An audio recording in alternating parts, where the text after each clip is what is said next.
All right, y'all, if y'all could come in and sit down, we're going to get started. I know it's just right after lunch and everybody's kind of relaxing, so that's cool. We're going to have somewhat of we'd like to have this be an informal conversation. I'm going to introduce myself real quick, and I'm hoping y'all are at the right event, Successful Food Production, Creating the Environment for Thriving Farm Businesses. And I'll just take the liberty of changing that title. I'll just say thriving agricultural businesses, not just farms. Because we're here to talk about the food system, and we all know that there's a lot of different actors in the food system other than just farmers. And we want to make them all successful, not just the farmer. Now, clearly, the farmers we want them to be successful. We want all the ag business to be successful.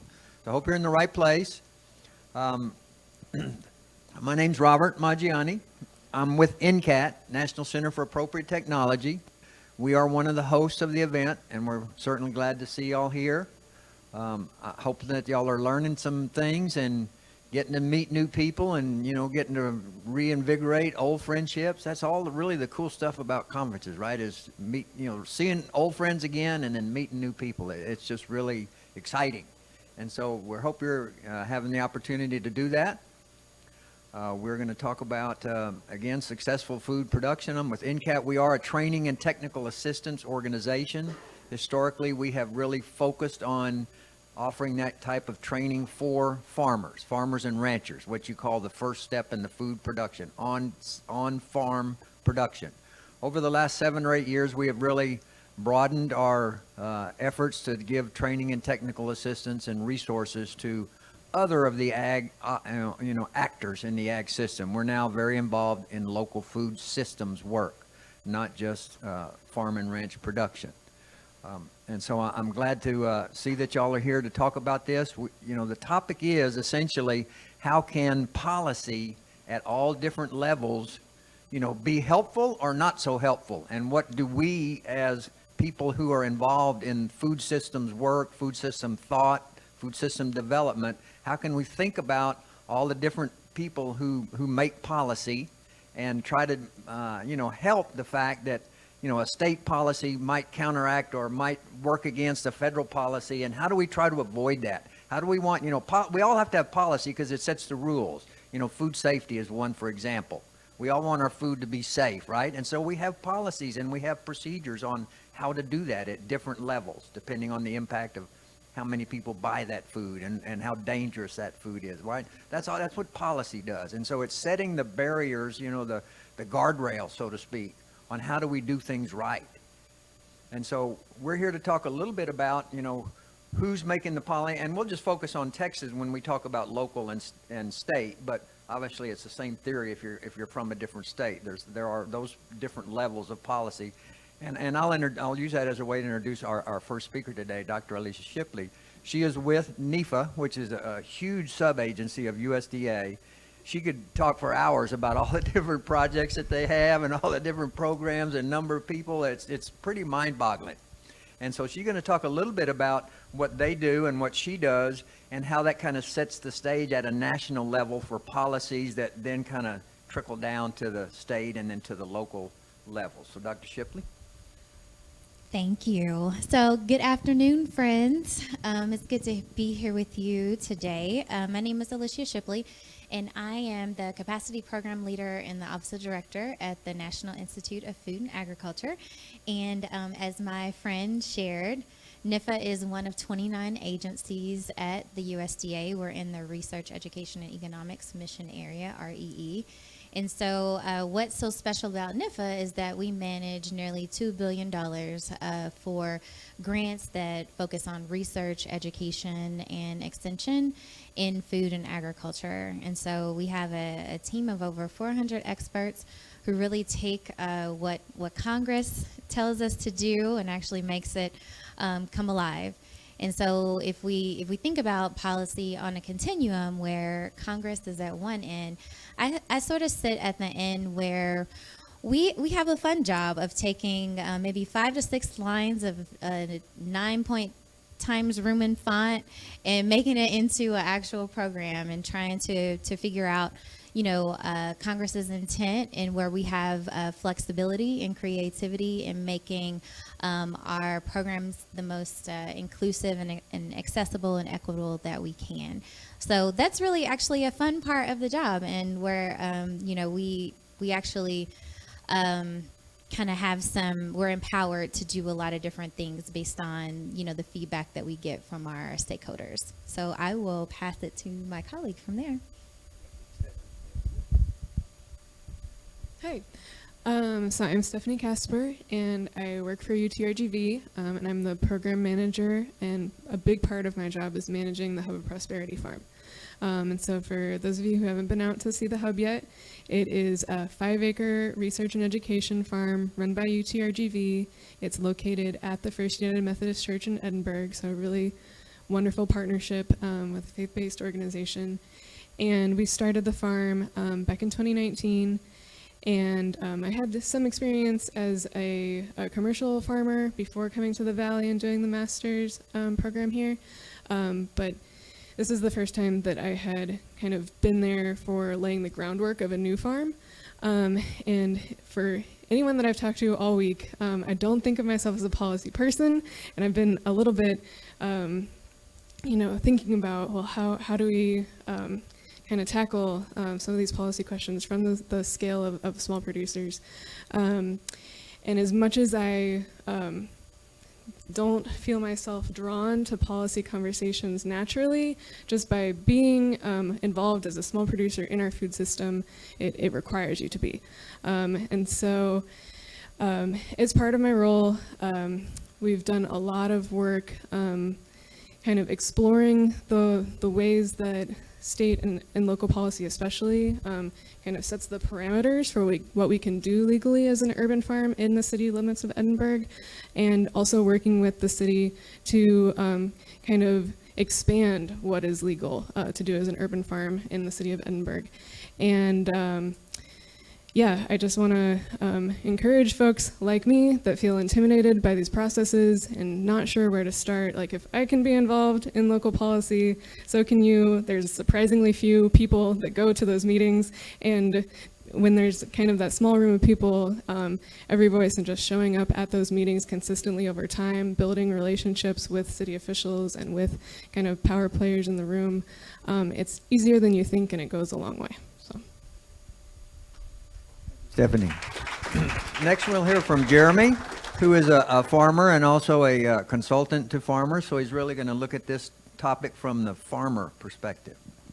Yes, so I'm Jeff Kleypas, live here in the Valley, been here since 2004, so close to 20 years now. In September it will be 20 years.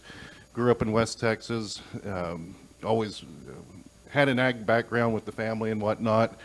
But currently I'm serving as regenerative ag consultant at Advancing Eco Ag, which is a pioneering company in the regenerative ag market, working with farmers since 2006, helping develop programs with the farmer that are a regenerative system.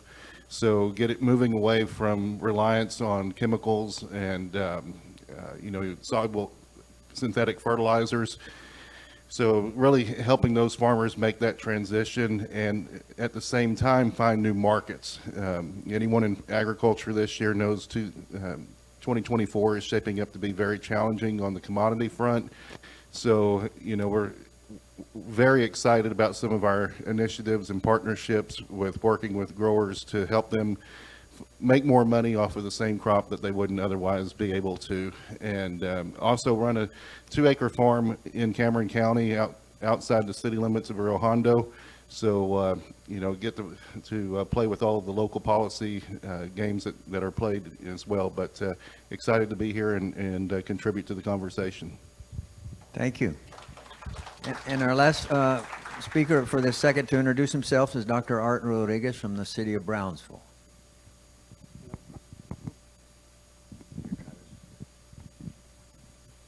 Good afternoon, everyone. So I think there's always that health department. So we play some really unique roles in this arena. One is our vision in the city is we actually have a One Health approach in Brown. So it involves the environment, people, and zoonoses, the animals and everything. The second part is the department itself is named Health, Wellness, and Animal Services.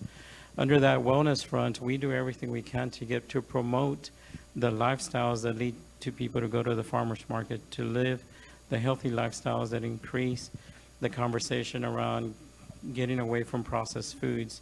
So the conversation becomes really deep in a health department when you start looking, for example, at the regulatory side and how do you facilitate. Being a regulator is never easy because the first thought is, oh my God, that's the health department. And the role in Brownsville has been really unique over the years, and it's not to create more policies for the sake of creating policies, but which policies are really leading to sanitation practices that need to remain versus which ones actually do facilitate people talking together and bringing down barriers. For example, the wellness and animal services, that's been a big win for us recently because we're now able to engage people in non-traditional conversations like how do you get your pet and yourself to walk and then go to the farmer's market and at the same time take advantage of the great weather that we have in South Texas. So the hybrid department that we have is actually allowing conversations to occur that normally would not have occurred in our part of the world. Thank you, Art.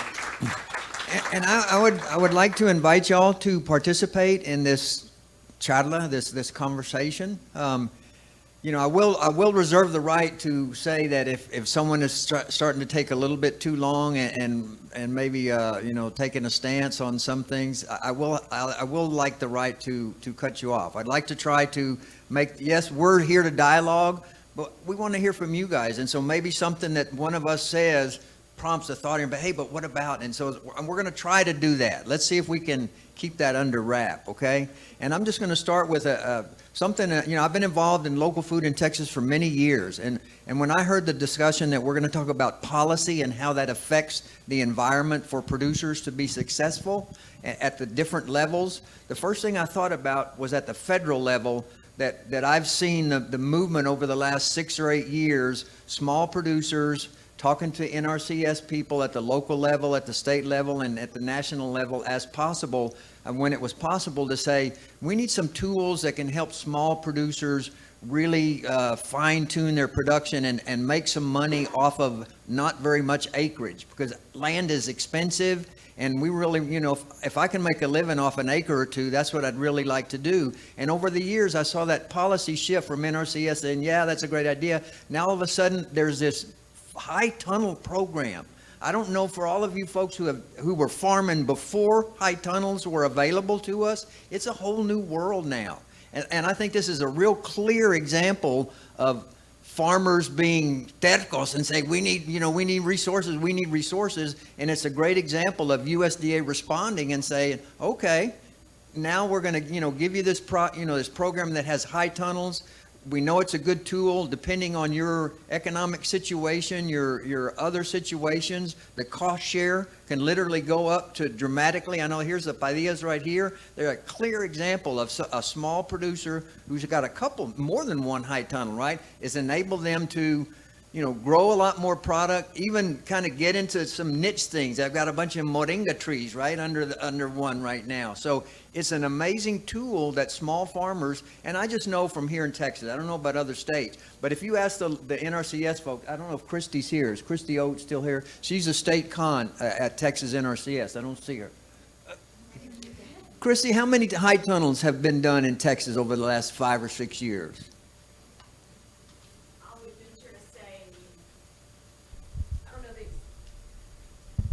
Great question. I don't know the exact number of high tunnels, but it's definitely a very popular practice. We have gone from installing them on traditional operations to now they are very, very popular in the urban setting, so in our urban conservation efforts. So I would venture to say thousands, but I don't know the exact number without looking that up.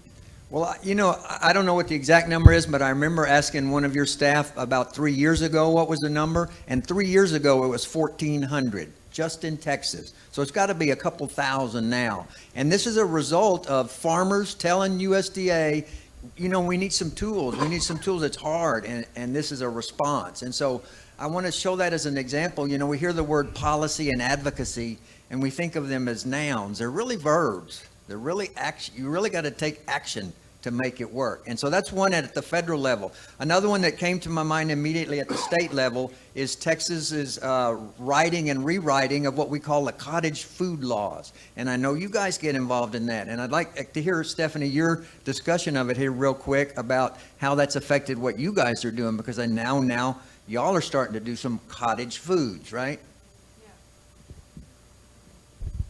Right. So in the last panel, Michelle was talking about all of the pickles and tomato sauces that we make in the church kitchen.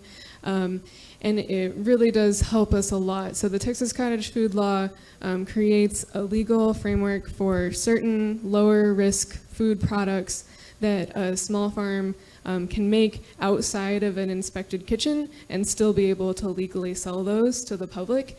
And in our operation, it is a great release valve when we have more of a product than we can sell in that moment. So this happens every tomato season. Tomatoes, they start off real slow and then like, oh my gosh, you're loaded up in tomatoes and can't always move all of them at once. But we're able to take those into the kitchen. Me and our team of students, we learn all of the safe canning practices and are able to divert those into a product that we can sell for a much longer period, way longer than the shelf life of the tomatoes. And pretty much every week of the year that we have our farmers market, November through June, we can have some of those value-added products out on the table that kind of help us have a steady supply of things to sell, even through the kind of peaks and valleys of production throughout the year. And it's I farmed, when I was farming previously, it was before the rewrite of the Texas Cottage Food Law, so it was a much narrower range of products that were allowed. You could do pickled cucumbers, but not much else. You could do like baked goods, things that don't require refrigeration. But after kind of the success of that first round of the Texas Cottage Food Law, through the like really hard work and advocacy of small producers, they were able to expand it even further and add more products to that list. And it's really been a great opportunity for us at the Hub. Thank you, Stephen. And again, you listened to her say that's another example of going back and forth between, writing a law and setting a policy, creating a program, and then having, well, I'll ask you a question here in a minute, Dr. Rodriguez. How did your local folks apply that to farmers markets and all that? But it's an example of Texas, first cottage food law was written in about 2010, and now it's gone through 4 versions. So it's back and forth, learning what more, she said, not very many food products were allowed initially. Now it's much more, a broad variety of food products.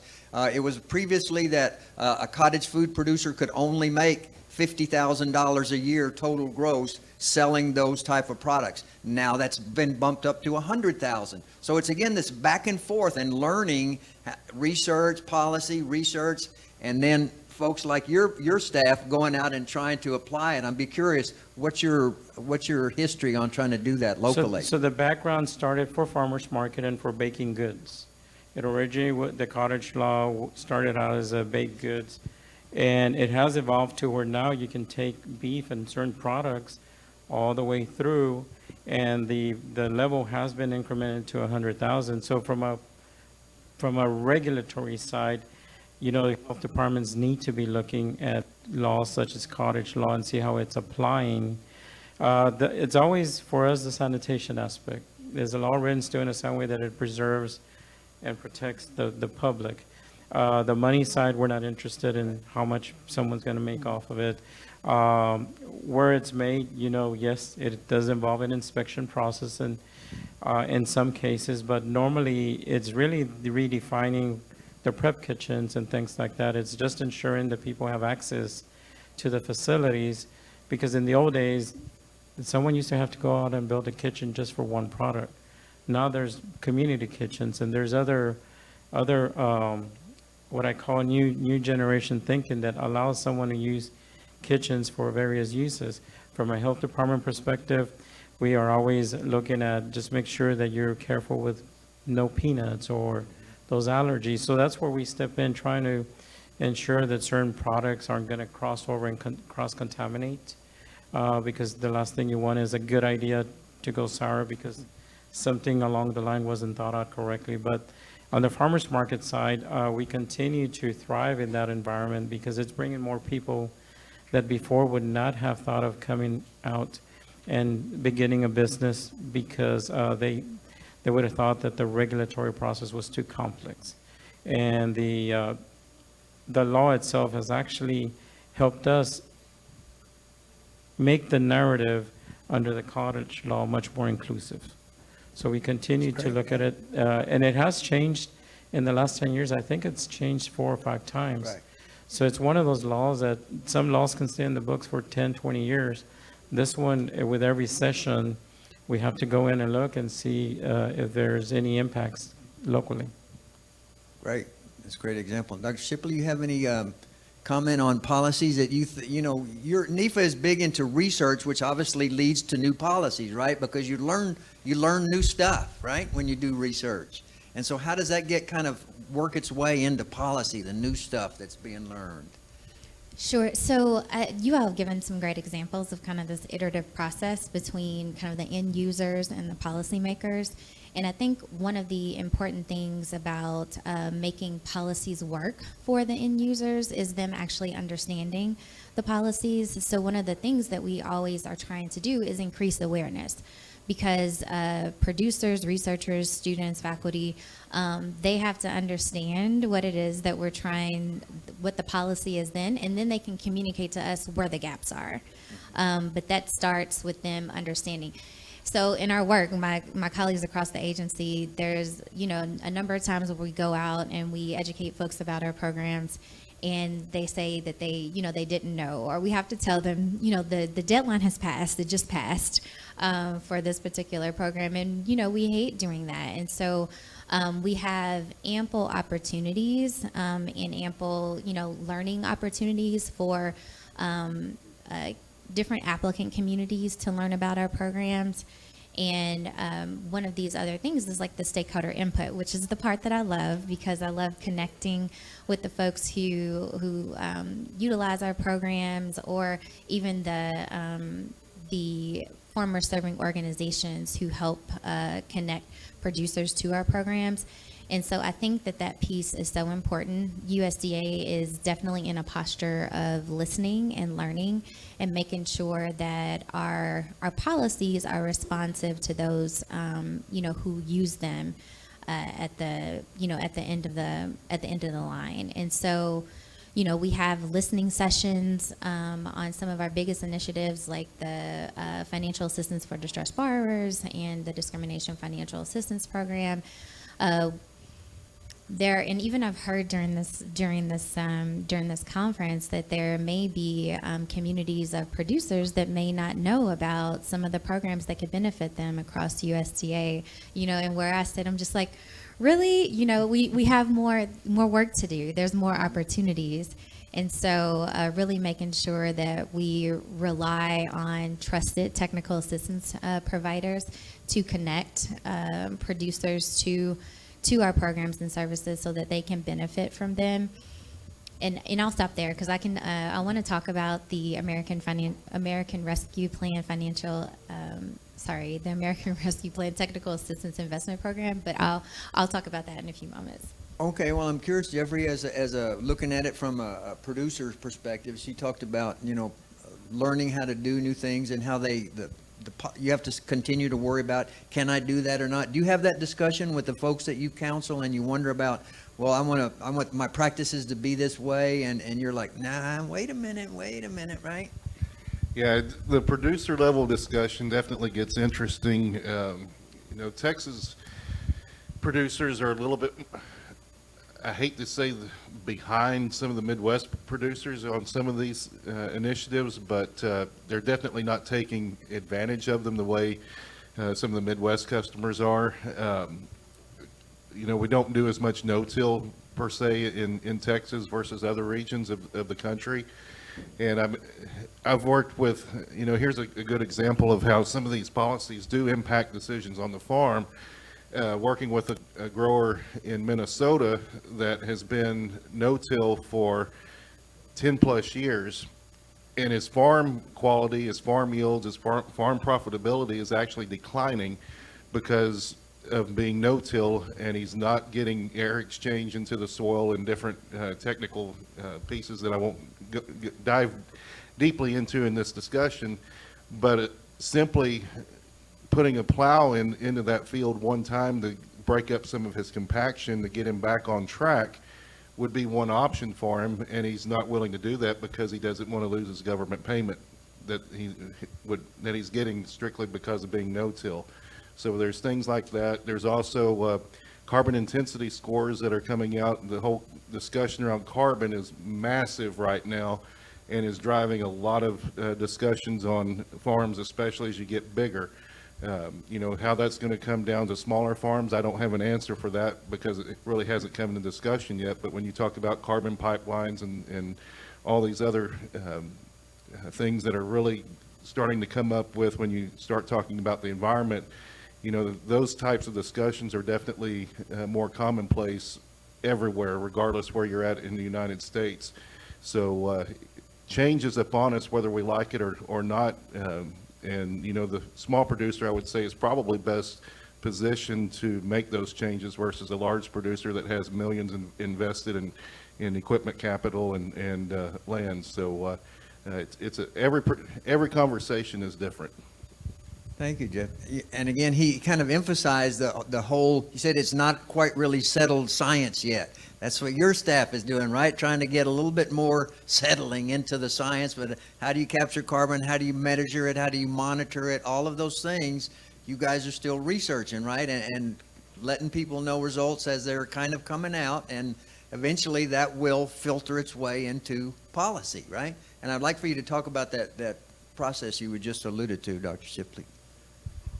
Sure. And so, like I mentioned, the stakeholder input process is probably, the sweet spot that we have. That's where we really want to listen and make sure that our programs and our resources are conducive to the folks that are actually going to use it at the end of the day.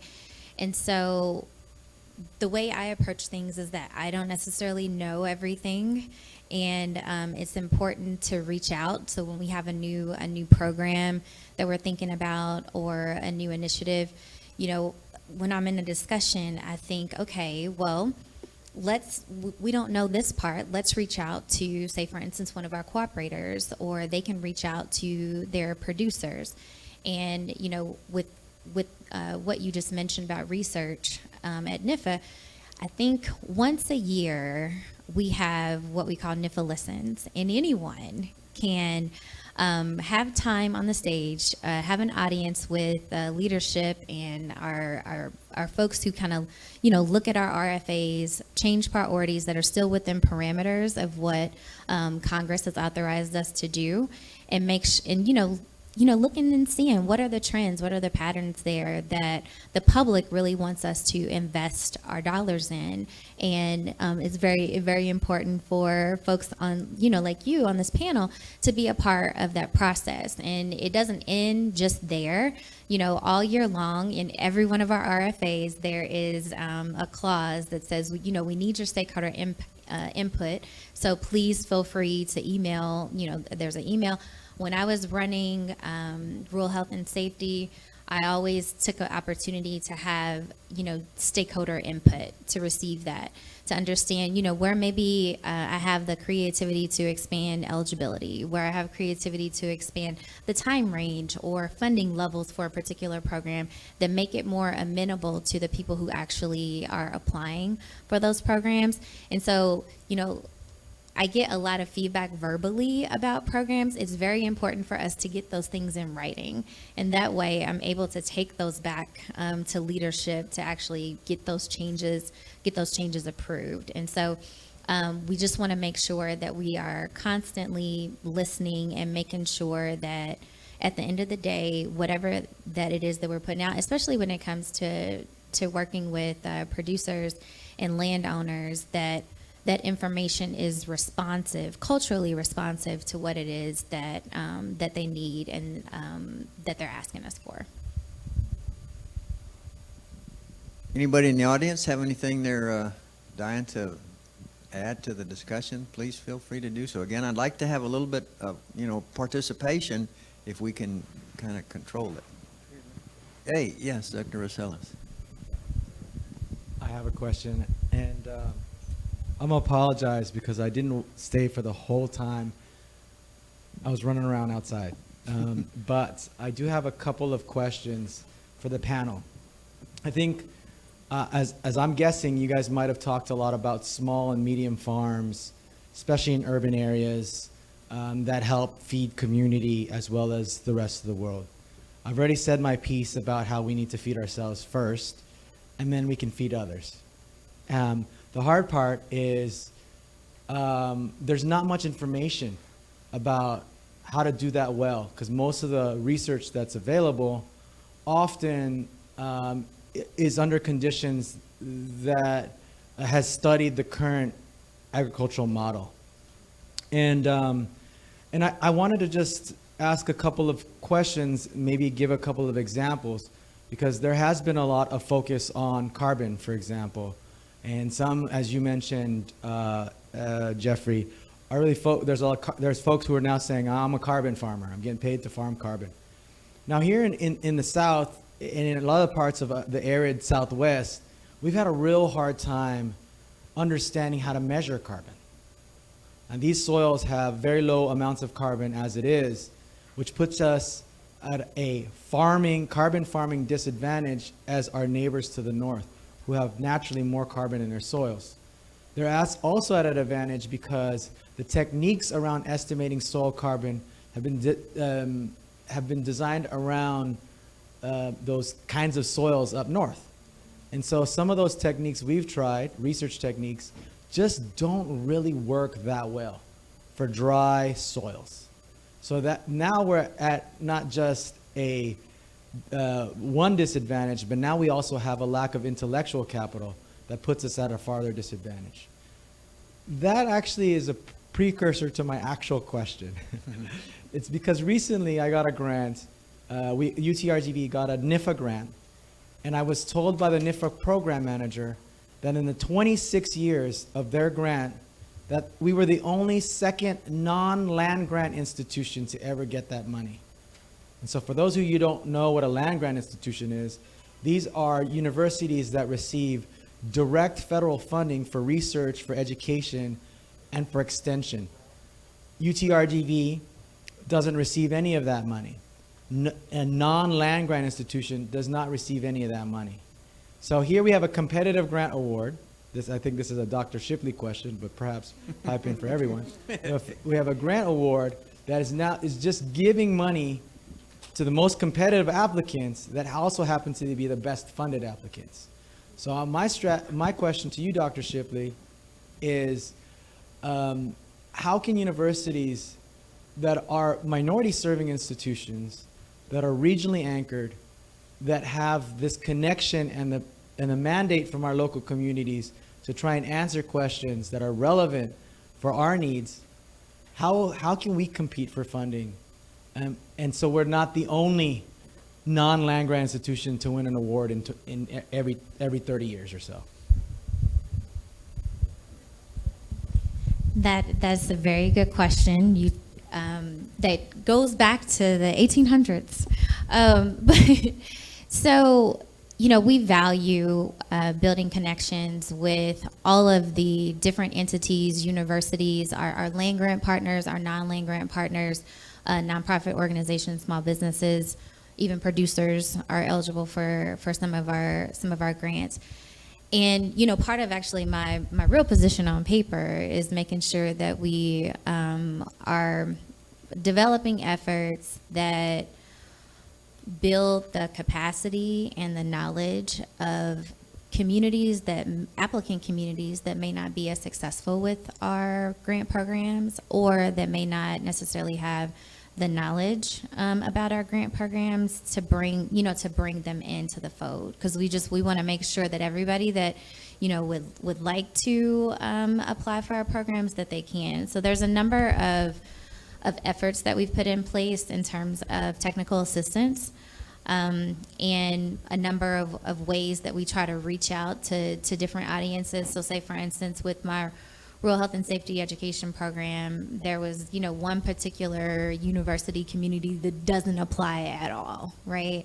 And so doing like specialized outreach to them to make sure that they're aware and they see themselves in that grant, I think is very important. My background is in family consumer sciences, and if anybody doesn't know that family consumer sciences, home economics is a part of the legislative definition of food and ag.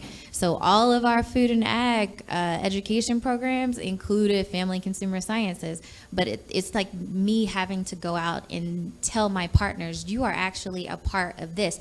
And I think that that's where opportunities still lie for us, is to make sure that even though you're not one of our land grant university partners, you are eligible for, many of all of the grants that are under AFRI, our non-land grant colleges and universities program, that building that awareness. And then we have technical assistance webinars and workshops, like once a year. We've had those for the past, I believe, 2 or 3 years, and we go through like the whole gamut of like our agency. So how we actually develop RFAs, how we get those out the door, making sure that everyone understands post-award management and things like that, impact reporting.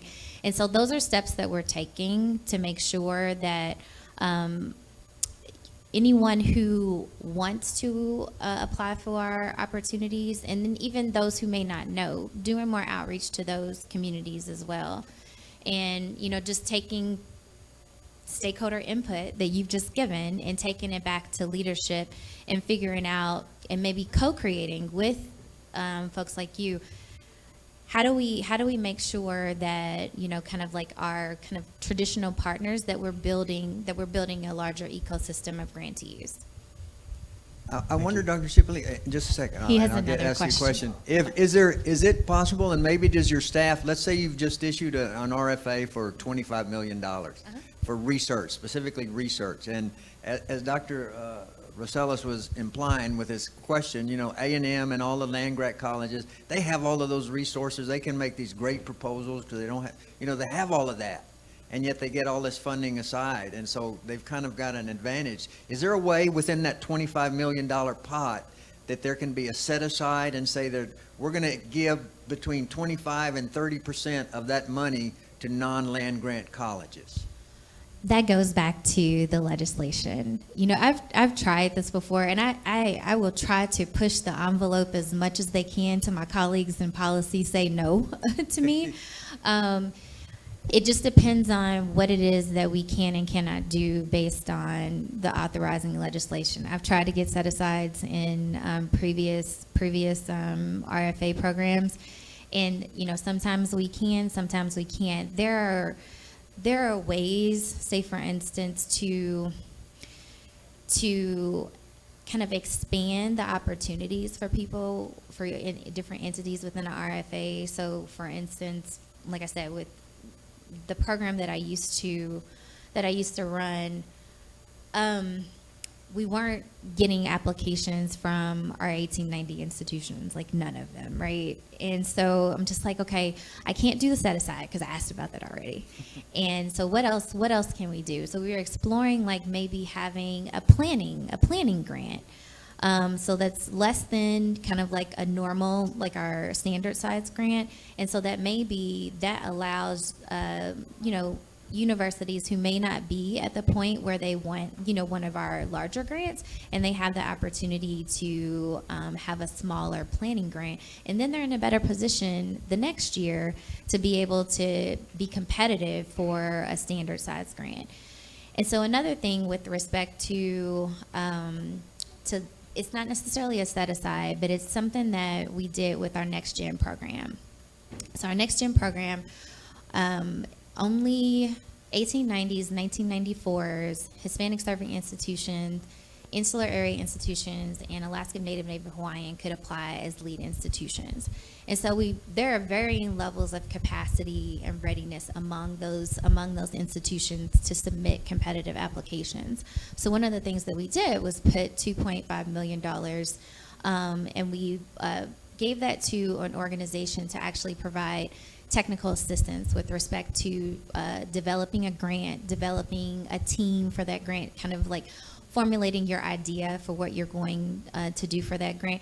Because it's not, and I've heard this from one of our, one of our leaders, that it's not always that people don't understand our grants. Some people may not be aware, but it's just that they may need extra like help, hands, capacity to actually write a grant.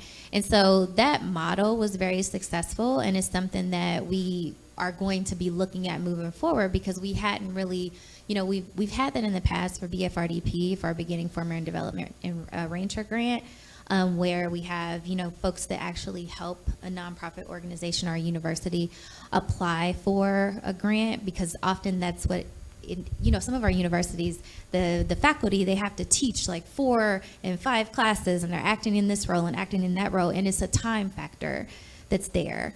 And so we just want to make sure that if we are able to, providing resources to submit those competitive applications. And so those are the things that we're looking at as part of our overall technical assistance efforts. Yes, you had a comment? Yes. Yes.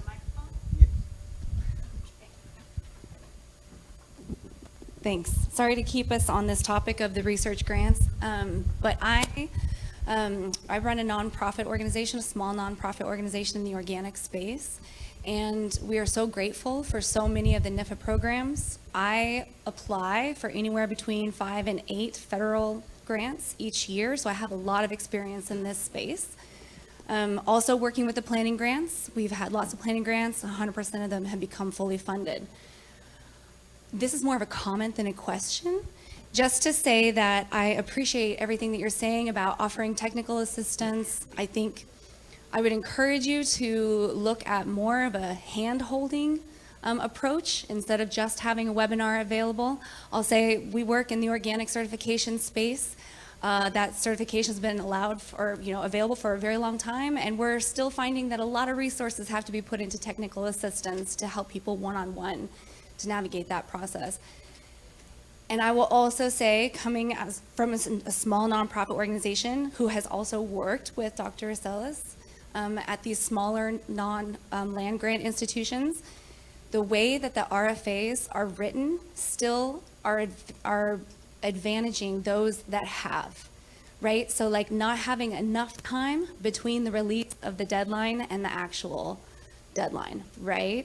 That is a huge disadvantage for people who need more time. You say, yes, we understand you need more capacity. I think just maybe I'm encouraging you to explore where there are different needs for these people who are less advantaged and these organizations that don't have as much, and really dive in with those communities to understand what they need.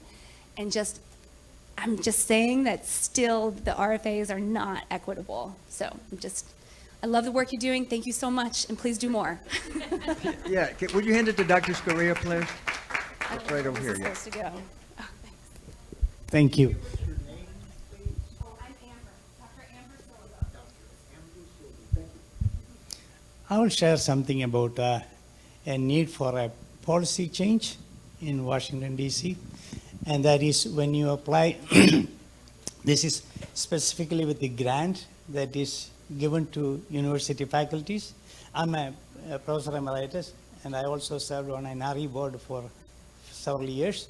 So I know the politics, I know the extension, research, and education. Now I'm a grower myself.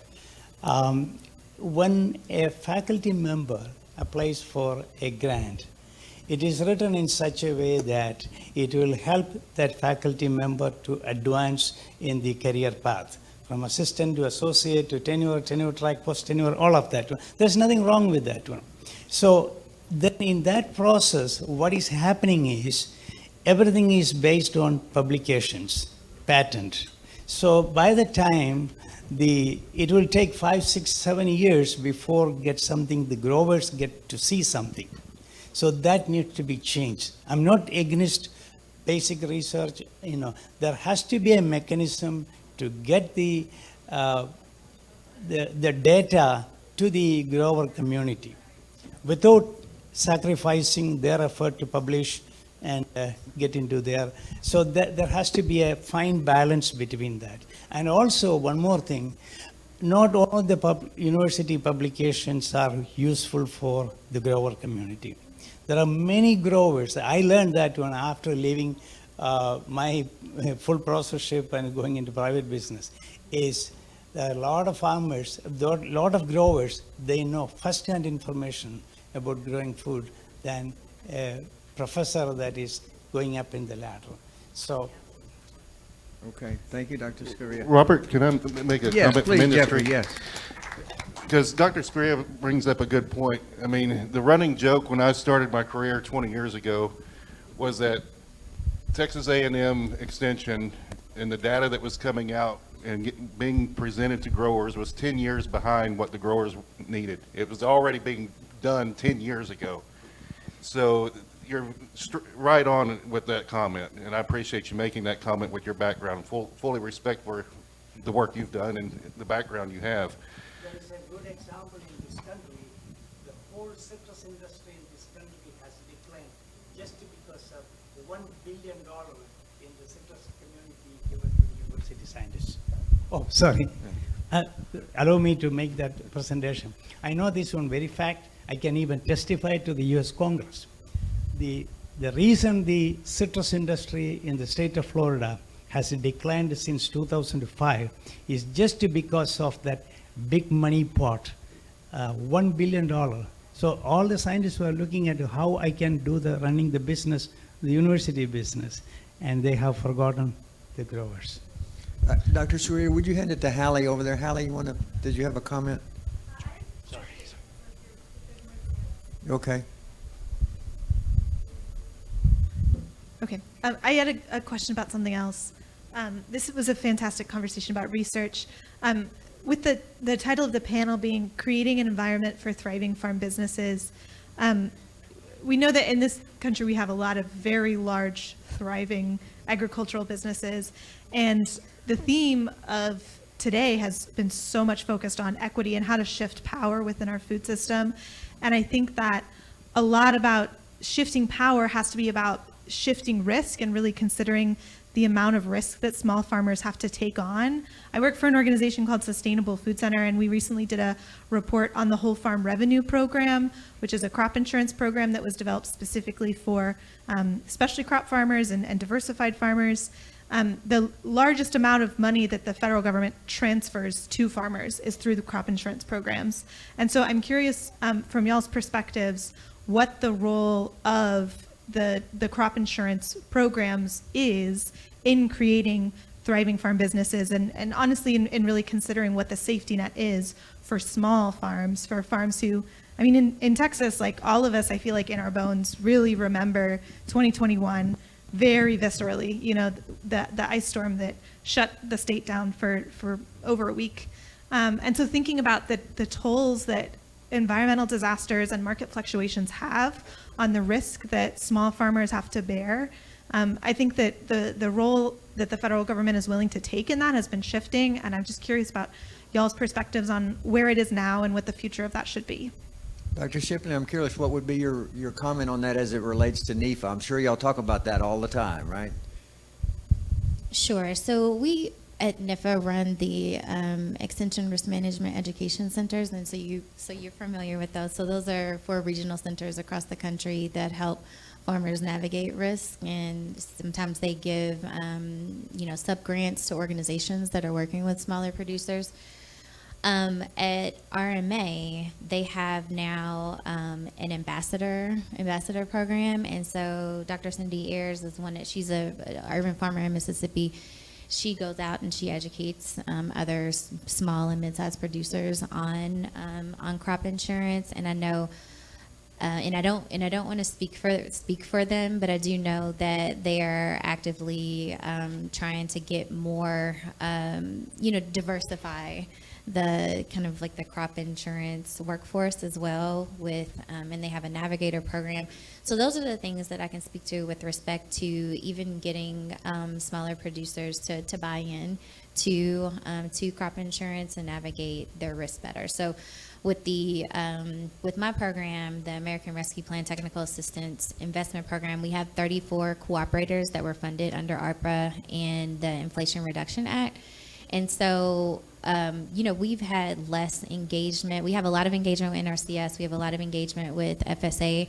And so this year, we're actually having the Risk Management Education Director from RMA and Cindy come and speak to those cooperators, because collectively those cooperators represent thousands and thousands of small and underserved producers across the country.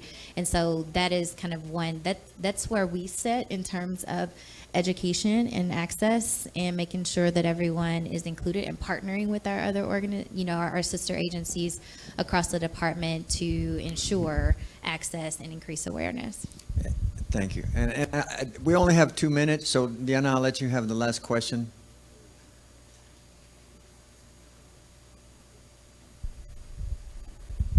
So sometimes the policy is there and the benefits are there, but the private industry and the policies don't match.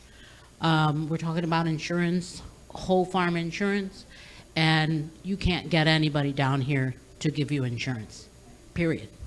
I mean, it is really difficult in the Rio Grande Valley for any insurance company to take the small farmers, whether it be any kind of insurance, whole or, whole farm or whatever. Right. So the policies are there. They're supposed to, they get paid a subsidy to provide insurance to the area, but they don't. So even if you educate the farmer and say, this is available, but from where? When the private is not interested in the location. I don't know whether it's because of our hurricanes, because of our poverty, because of our locations, but we did do like a survey with RMA regarding that, and it has not changed. This was 2 years ago. It's still in the same situation. If you want to sell wholesale, you need a $2 million policy. Where do you get it when they don't want to insure you down here? It becomes extremely difficult for that. And I think maybe there should be a penalty. If you get incentivized as an insurance company to provide this insurance and you don't provide it, then you should be penalized, because it's there. The government is giving them the subsidy to them, but they're not providing the service to us.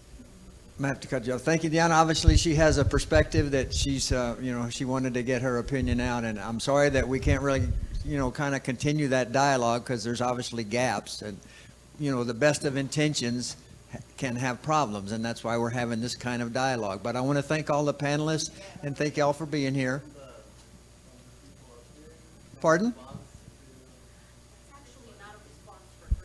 Yeah, no, it's just a gap. You're right. It's it's something that USDA. That's why they're here, and that's why they're listening, and that's why they're issuing this equity report. And they're honestly saying we've not done well in some areas. We've had this commission. We've come all with these recommendations, and they're standing up here publicly saying now we're going to do better. And now it's up to us to work with them and say, good, here's how. And so I would applaud them for saying that to us. Yes, ma'am. So the conversation is kind of around public policy, and a lot of how public policy actually achieves what it's supposed to is someone's own personal policy and how it is that they work. And I would say for me is that I am always in a posture of listening and learning. And so when I sit down and I talk to people, I don't know everything, but I'm smart enough to learn. And so and I'm very genuine about helping people when I come across them. And so that's where I am, wanting to listen and wanting to learn to make everything better.